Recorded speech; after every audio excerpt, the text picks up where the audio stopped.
There are many ways to market our healthcare services to our community and our patients, but there are 4 essential video productions that you have to add into your marketing strategy today. Stay tuned. Private practice owners, are you ready to rewrite the rules for your practice so you can have more time off, a great team, and more income while delivering better patient care? Then you're in the right place. Welcome to The Provider's Edge TV. I'm your host, Sabrina Runbeck. I'm a provider, an international peak performance keynote speaker, and a best-selling author. My guests and I help providers like you to control your practice, control your life, and control your future. This is your defining moment to be a disruptor in healthcare. Hello, everyone. Welcome to The Provider's Edge. And today we're talking about videos, because if a picture is worth 1,000 words, then how do you place value on video? As healthcare practice owners, you probably not only serving your community, your team, and really optimizing both how you function and how you connect with the patients. We never really were taught on marketing or branding. And how can you consistently bring on new patients to your practice so you can expand your community, serving more patients, and then make sure they are all well taken care of? Now, as clinicians, we can learn these ways and really show our authenticity with videos. And I would love to introduce you to David. And I invited him here today because he used to be a pharmacist and turned into someone with amazing video strategies, different methods to help you, the providers, to increase your booking of patients without being held hostage by insurance company. And David originally started out filming documentaries of folks struggling with homelessness and addiction, living on methadone, and has a heart to help doctors reach more patients using videos to automate marketing, sales, and operation. Now, you know this show is all about personal efficiency and practice efficiency. So how do you really do it on automation? That's amazing. Welcome, David. Thank you so much, Sabrina. Thank you for having me. Tell us a little bit more about you. How do you get into medicine, and then having that switch to really believe in helping practitioners using videos? It's the key way to help them to leverage and attract more patients to them. Yeah, so I'll first talk a little bit about myself. Like you can see on the screen and in my title, I do have a PharmD, and I'm actually testing to get my pharmacist license in September of this year, just to finish out my credentials and show people that I really did understand what was going on in school, but it just wasn't for me. I think in pharmacy school, looking back, if you ask somebody who knew who I was, they described me as somebody who was really gung-ho about the profession. I was president of a club promoting clinical pharmacy. I was working 4 part-time jobs. I was doing internships throughout the summer. I was doing research. I published a pharmacy practice article. I mean, I was doing a lot. And I remember I was working in a local hospital in the Boston area where I went to pharmacy school. And I was working on Saturday and Sunday evenings as a way to get more experience, as a way to get more income. So I was working in the hospital pharmacy of a major hospital in Boston. And I guess the turning point for me was when there was a schedule conflict with having to work every other weekend and going to church. But long story short, I was actually scheduled Saturday and Sunday morning one weekend, and I kind of had to pick between essentially my personal life and having a life outside of school and being passionate about what I love, or going to work. So I actually didn't show up for a shift because I had no idea that Saturday morning that was scheduled. Long story short, I didn't go in. I had to call out sick both days. Monday rolled around. I had to kind of make amends. So I went into to work that day, and I sat down. I talked with the scheduler. And we were talking, I was kind of explaining myself. I was like, hey, I thought we had an understanding. And I think the key statement from that conversation was the needs of the department come first, which essentially told me, you know, you signed up to work here. like this comes first. Work comes first before your personal life. And that's such a prevalent story that you're talking about. And it Right. seems to be the norm across all medicine is that your work comes first. And it seems like we have no personal life. Whatever your mission is, who you are as an individual doesn't matter. You have to just show up for work. And Exactly. I think you probably heard me talking even from many of my clients, the same thing. We need to have our personal mission and career mission to be intermingled, to be aligned with each other, to make sense. Otherwise, how would anything be sustainable? Exactly. And after talking with the scheduler, I actually talked to my direct supervisor afterwards. I was like, hey, I've never had any issues showing up. I've worked here for 3 years. I did a full internship here. I've been working per diem. Am I okay? Am I going to get fired? And he essentially told me, he's like, David, I've known you for so long. You're a super hard worker. We've never had any issues. But the fact of the matter is, if you want to work here as a pharmacist, you're going to need to find a different church that doesn't meet on Sunday mornings. And essentially, it was the same thing, like you said, Sabrina. It's you prioritize us, your work, and you put your personal life, everything behind that. And if you don't, well, we'll find somebody who can. Succinctly, kind of fast forward to today, I similarly try and empower those medical professionals, specifically doctors. I'm also working with some pharmacists that have kind of broken out of that mold of working, 60, 80 hours a week, holidays, weekends, and have started their own business, started their own practice. But like you said, we're not taught in pharmacy school. I wasn't taught how to start my own business, how to do marketing, how to use softwares like Asana, like Zapier, Calendly. Like none of this stuff I was ever taught. And I kind of had to learn it the hard way myself. So everything I've learned is self-taught in terms of videos, in terms of marketing. I did grow up working under my sister as an assistant in her film production company in LA, but everything else completely self-taught. And I'm trying to empower other people breaking out of that mold to do it for them and empower them so that they can not go back to working 60, 80 hours a week at their job, so that they can have a life again, so that they can see their kids, so that they can pay off their loans and have a life outside of their career, basically. So sorry to ramble a little bit. Hope that made some sense. No, it's great to give that background story because of all of us are technically in that round of what's happening for us. We know every year the percentage of people who own private practices and just in general has been decreasing. And if we cannot control how we wanted to practice who we are as a person, then we really feel lonely and it's isolated and not really appreciated. However, the issue with larger organizations they're not seeing is turnover has such a high cost. So if we wanted to still run a practice, for those of you who are so brave and stepped out, has been running for years where you're just new in the game, you can still continue to grow. And even my clients have noticed when there's not just clinicians, they start having these other area that they can think about how to connect with the patients better, right? Like different ways to, just like David will show us soon, to use videos or different tools to teach, to grow your practice, actually make you feel more excited, right? That excitement is connected with the behavior and the emotional part of joy, because joy is internal, it's brief, versus when we seek happiness, that's the long-term maintenance. So when we are in this place of finding out who we are, creating something that's connected to you, we want to make sure that you continue to grow in a way that it doesn't burden you. It's not like when you were working with the larger hospitals where they see you and see all of us just like a number.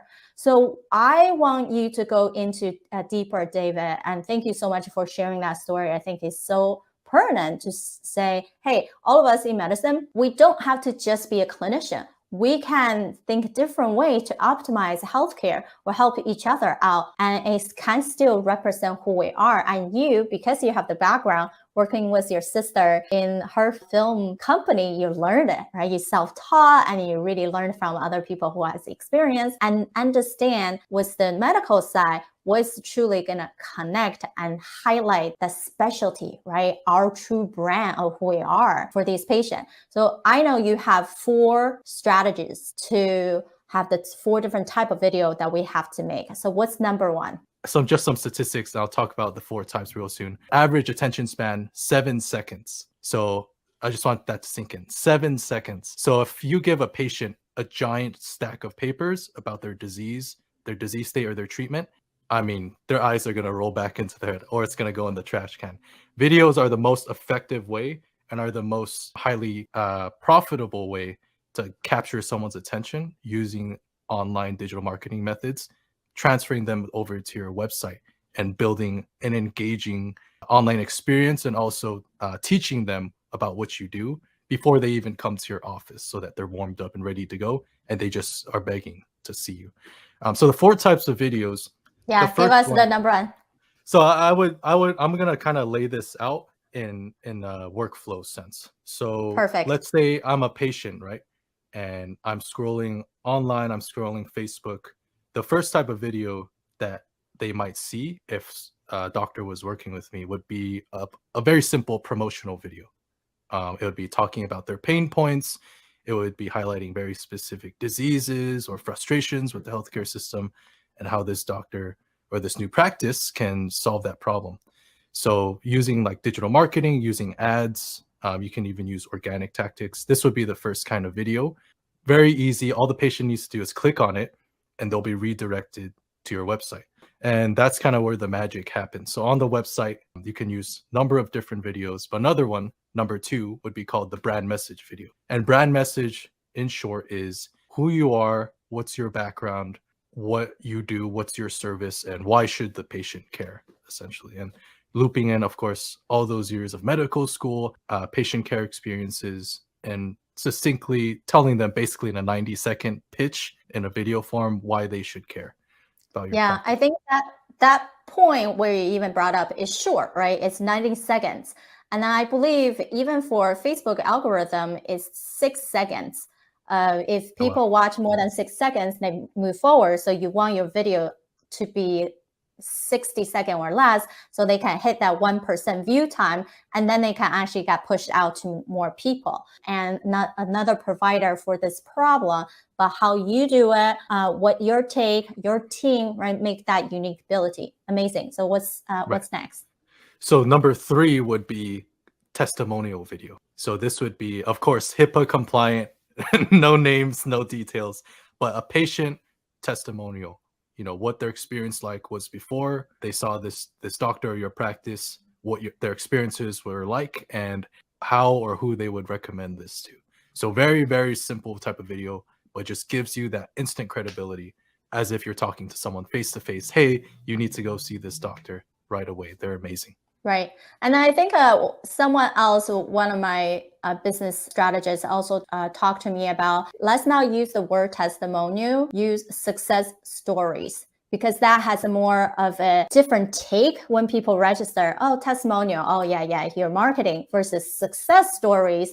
And then you can also potentially make it into the format of, yes, we don't have to talk about name if they don't want to share, but where your life were. Right? And then how is that improved? It doesn't have to be that I can barely walk and then now I can attend events on a moment's notice and not feeling like I have to really prepare myself, right? It could be just like that quality of a life of a description. Right. Doesn't have to be, oh, I actually use this medication, and that into detailed. People want to see transformation. Patients want to see transformation. They come to the doctor with this health condition, with this frustration. Maybe they've tried multiple doctors, multiple medications. All they really care about is, I'm in pain, quote unquote. Can you get me out of pain? And they want to see that you can get them that transformation. So great point, Sabrina. Yeah, awesome. Appreciate you validating. What's next? And then the last one, I would say most important, would be an explainer video. Patients, everybody knows healthcare system in the US is very complicated. And especially if you're talking to an elderly patient, they might be super overwhelmed about technology, about signing up for insurance, about billing. How does billing work for your practice? What website do they go on? How do they book appointments? So explaining to them in very simple terms, step 1, step 2, step 3, step 4, how things are going to work. How do they sign up? So those are be the 4 types of videos. And on the website, once the patient sees all those different types of videos and the content, they'll be extremely compelled to sign up for your service. All you really need to do after that, consistently have a book a consultation or book your first visit. So in the same way, patients will want to vet you out. They'll want to know that they can trust you. They want to know your background. They want to know how things work. So imagine having all that built out on your website. Perhaps they'll put their email down, and between that time that they put a time down and that first visit, they're getting emails. Here's another case study of another patient we helped. Here's another success story. Here's again the explainer video that we highlighted on our website about how things work. If you haven't seen it, all throughout the process, the patient is educated about what's going on. So once they come see you, they're like, here, take my money. So I find that this is the most effective way to use all these videos and the most effective result. Right. And because your 4th step really is a hook, get their attention, get them into your door, which is your online landscape of a website. And then there they learn about your unique ability, who you are as a provider, your whole team, who else are helping you in this practice, what benefit they can gain, and then into validating that you actually able to do this for other people, and seeing not just as a newbie, you have experience and you have publication, you've been trained into these unique places and your own take, right, from all this publication and your own maybe researches as well.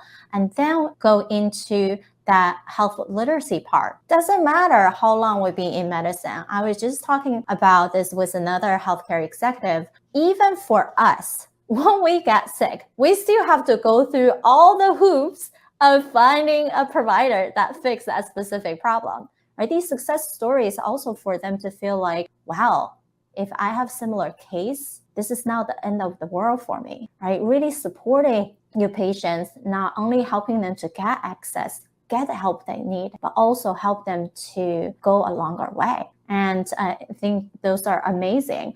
And once they really get on, right, this 4 primary most attractive types of video they have, would you say they're supposed to be on the homepage or build out separate tabs? Oh, you mean where do they go once they viewed these 4 videos? Yeah. Yeah, so usually the logic would be, walking through the videos and then booking a consultation right there. Okay, so what I'm saying is, are all 4 videos on the same page where people just watch one after another, versus you're placing these 4 key components throughout different pages on their website? Oh, gotcha.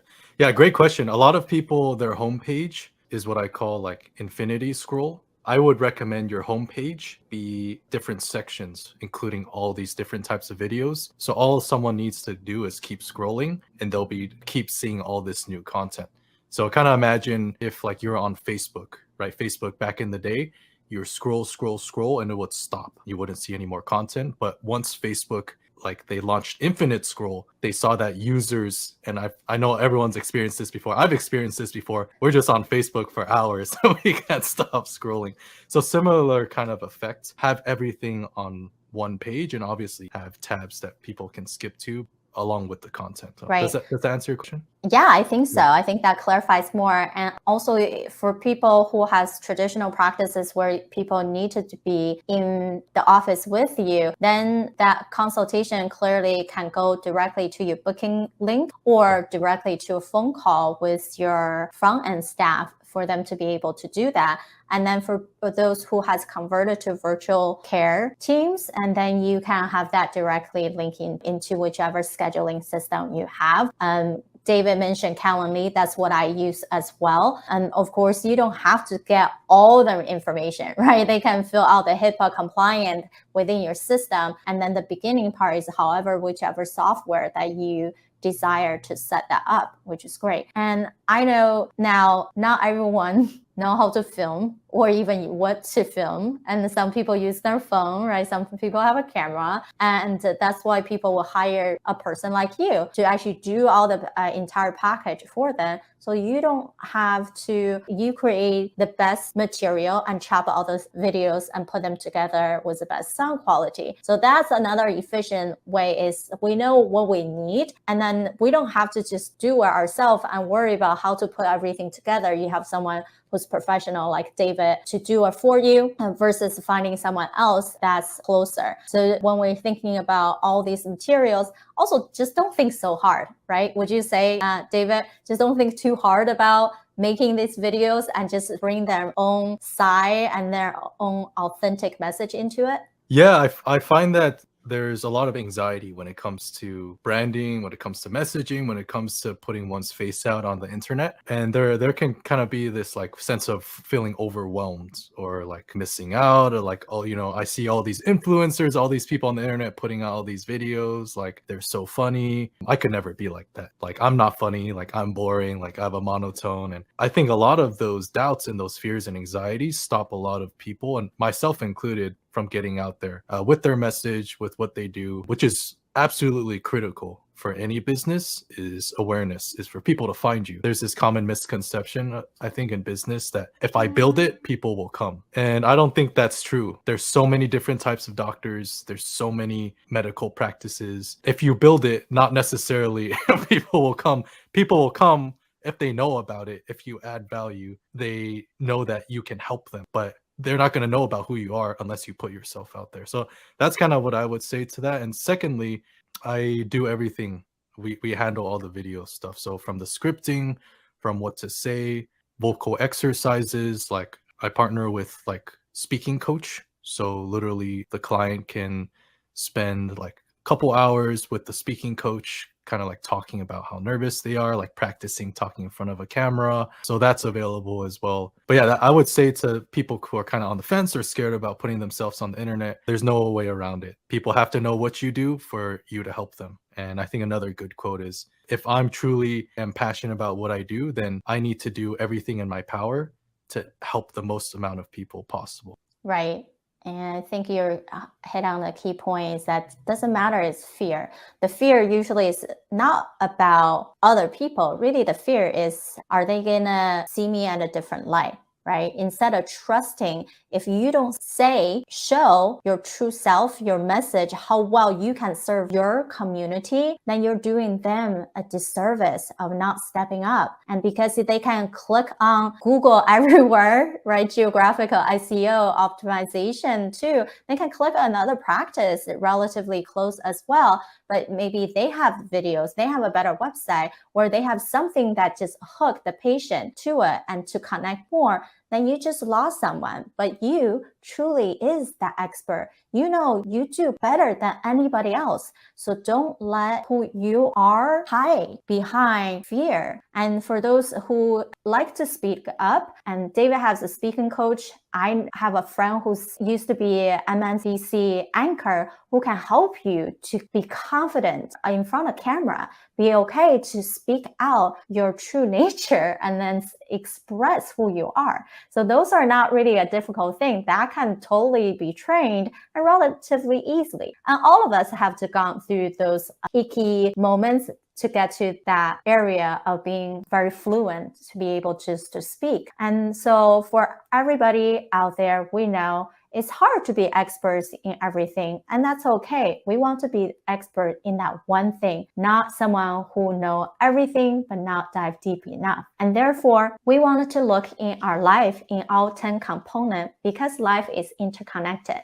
So I asked our speakers, when you reflect on your 10 components of life, your physical wellness, your mental fitness, your career advancement, financial intelligence, relationships, social support, lifestyle, spirituality, and personal character and personal mission. Of all those different components, what are the areas that you feel so proud in? And then what are the areas that you feel like, I can do better? Yeah, I find that, like I mentioned before, like Christianity is a big part of my life. So I'd say like spirituality and relationships in terms of having a church community are some of the pillars and foundations of my life. Some things I'd say have some room for improvement. Definitely mental, I think you said mental fitness.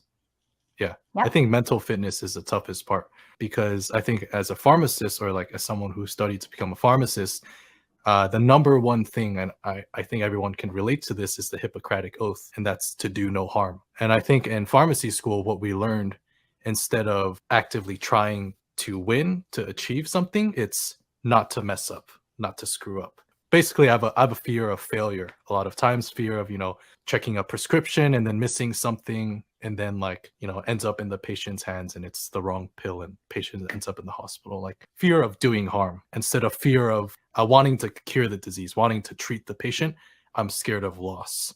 There's always going to be a risk. There's nothing zero risk in life. Like even in pharmacy, there's no really job security. It's kind of a myth. I don't know if you guys follow the news or not, people watching this, but there's been like a lot of layoffs in the pharmacy world with some of the giants like Walgreens, with CVS. There's been like hours cut back. There's been like the pay decreased. There's been like obviously like companies shutting down during COVID, or companies reducing their staff. So there's really no such thing, really, job security, like 100% job security. There's always a risk out there. So it's a matter of, is this risk, for me at least, is this risk worth taking given the benefit, the passion that produces? Is this kind of life I want to live? And I think that's a big part of why I stepped out of the traditional career mold and I started my own business. Like I'm helping empower other physicians and clinicians that are entrepreneurial in nature, starting their own ventures. I think many people in healthcare are that way. That's why the system made us document extra, checking multiple time, and then you worry about, did I put in that order? Did I forget to check this? Right? And then it's all the fear-based conscious instead of profit conscious mindset. And I appreciate you for being so authentic and sharing your story of coming into medicine and really figuring out that true nature of your own talent, be able to create this business and helping practice owners to grow, and then also seeing what's the level of need that you continue to train yourself and discover to get to the next level. So I appreciate you. I'm sure a lot of people are going to want to speak to you about video messaging and additional ways that they can grow their patients' email and serve them better. So how can people connect with you? Yeah, perfect. So I'd say the easiest way to connect with me would be my email address. It's David, my name, david@davidlufilms.com. Nothing too fancy there. I offer like free consultation. Like if you just want to talk and chat, get to know one another at no cost, we can just talk and chat, get to learn about practice, what you do, and kind of learn about what I do, and kind of like what the heck is a video strategy, and just touch base really. Another thing that people can do, I'm actually offering a free online course to the first 100 participants. All they need to do is tell me their number one question or like obstacle when it comes to scaling your practice, scaling your patient care practice, and like what do you want to know essentially in regards to videos, marketing strategies. What's your number one question? And once you answer that question, you get full access to the course once it comes out. I just need to collect a bunch of questions. I'm almost there at 100 participants, but once I collect enough questions, I'm like, I'll take those questions. All right, this is this module answering this question, this question. So that one will be on, that one go on clinicxc.com, I believe. So it's CLINICX, like the letter X, C.com. Super easy, super simple. Those would be some resources. And lastly, take a risk. Put yourself out there. Yeah, a lot of things are going to be, you have to test it out. And then this is one way that you can do it with less hassle. Thank you so much for joining us today. And until next time, bye-bye, guys. Are you an established owner or executive who has a thriving and successful healthcare practice? We want to hear your story live on the show. Become one of our guest speakers so you can inspire other practitioners like us, arrive as an authority in your field, and connect with thousands of like-minded healthcare leaders who need to hear what you have to say. Apply to be a featured guest speaker on an episode on The Provider's Edge by visiting sabrinarunbeck.com/interviews.